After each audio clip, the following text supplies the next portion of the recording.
Sesuai topiknya, saya akan ajarin kamu kayak mana jualan di Instagram. Kalau kamu sekarang mau coba untuk jualan, terutama di sosial media, ada satu hal yang perlu kamu perhatikan, yaitu adalah content marketing. Jadi kalau sosial media itu merupakan salah satu platform untuk bisa membawa kunjungan bagi kita. Tapi kamu harus cek tahu dulu, apa yang membuat orang kenapa menonton konten yang kamu produce ataupun video produk kamu. Itu adalah membuat konten yang berkualitas sesuai dengan audiens kamu. Saya kasih contoh ya. Sekarang misalnya saya menjual produk yoga, terutama tikar yoga. Video yang saya produce itu, ataupun saya produksi kontennya, itu harus berbasis dengan niche yang saya masuk. Jadi misalnya sekarang saya masuknya ke yoga. Saya kan mau jual produk yoga nih, tikar yoga. Saya sekarang membuat konten, misalnya saya melakukan yoga, tindakan yoga, ataupun gerakan macam push up, ataupun olahraga yang bisa berbasis di rumah atau body weight punya, dan saya menggunakan produk tikar yoga tersebut. Nah, itu artinya kan udah mentarget. Lalu juga di bagian deskripsi, terutamanya adalah saya akan menjelaskan tentang spesifikasi produk tersebut dan juga melakukan copywriting.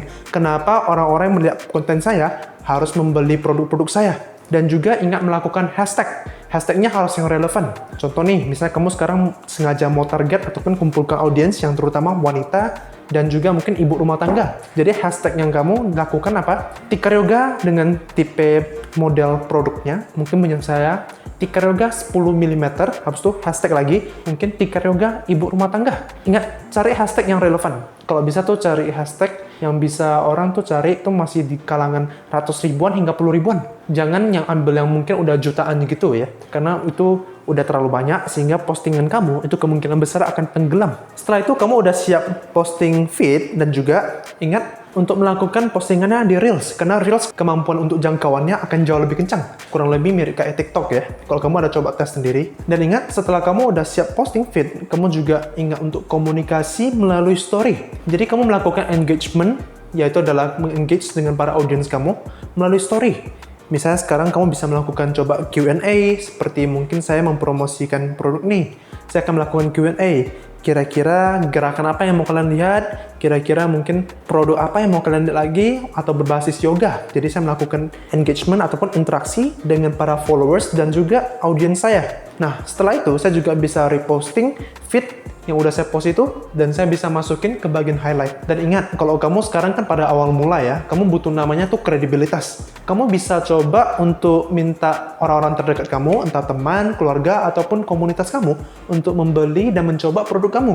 Dan minta testimonial dari mereka sendiri, bisa dalam bentuk video kalau bagusnya, ataupun dalam bentuk foto. Dari hasil testimonial, kamu repost lagi ke story dan feed, dan buat di bagian highlightnya. Setelah itu kamu perlu tahu dulu kalau akunmu bagusnya tuh buat ke bagian business account. Kamu selanjutnya udah tahu nih kira-kira core audience kamu apa aja, kamu mau target ke siapa, dan produk kamu udah coba terbukti memang bisa terjual dan dibutuhkan. Selanjutnya adalah kamu harus cari cara untuk bisa menjangkau lebih luas lagi dan lebih cepat. Ada beberapa hal.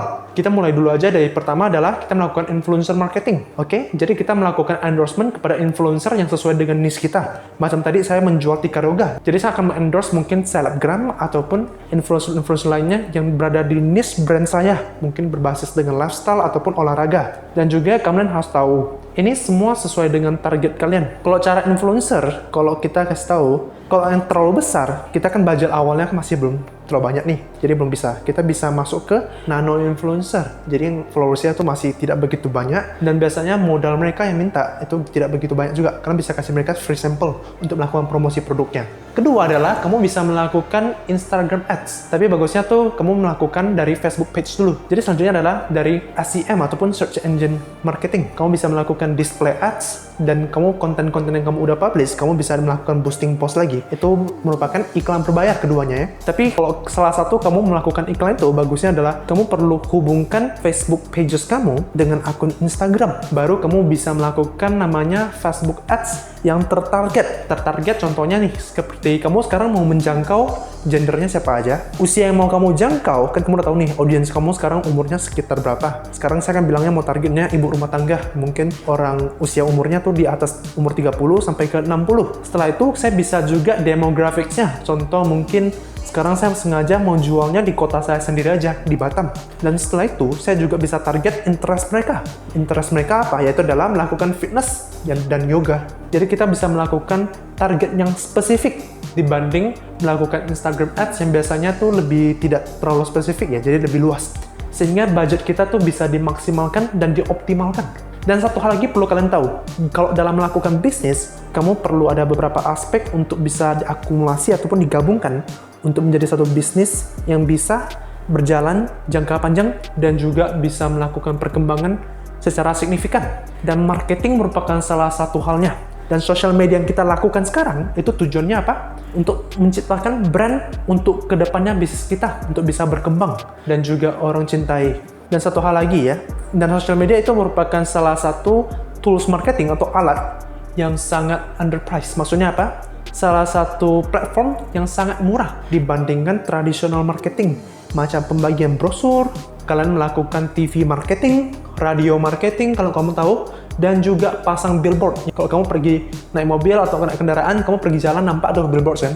Kalau social media atau digital marketing itu lebih ke underpriced. Jadi biaya yang dikeluarkan itu masih sangat murah, bahkan gratis. Seperti yang saya bilang, content marketing, dan juga lebih tertarget spesifik. Kalau macam traditional marketing yang saya bilang tadi, itu kan biayanya lebih mahal. Kalau kamu pernah pergi tanya untuk seperti tayangan ke koran dan juga biaya mungkin TV marketing dan juga radio dan apalagi pasang billboard di high traffic. Tapi ingat, biayanya mahal, satu hal lagi, agak kurang. Dan kedua adalah tidak terfokus. Kalau kita digital marketing, artinya kan kita tampilannya adalah di HP, mobile, desktop. Jadi kita kan fokus attention kita semua adalah di device tersebut. Tapi kalau macam yang taruh billboard gitu, itu misalnya sekarang kita berada di kendaraan nih, kita kan perlu fokus banyak hal, sehingga kita tidak memperhatikan apa yang akan disebutkan di iklan tersebut, sehingga itu tidak efektif. Itu aja sekilas yang perlu kamu ketahui tentang digital marketing ataupun segala hal marketing yang kamu perlu awal tahu jika kamu mau mulai jualan ataupun berbisnis ya. Semoga video ini bermanfaat. Saya mau minta bantu kamu untuk subscribe ke channel ini. Terima kasih.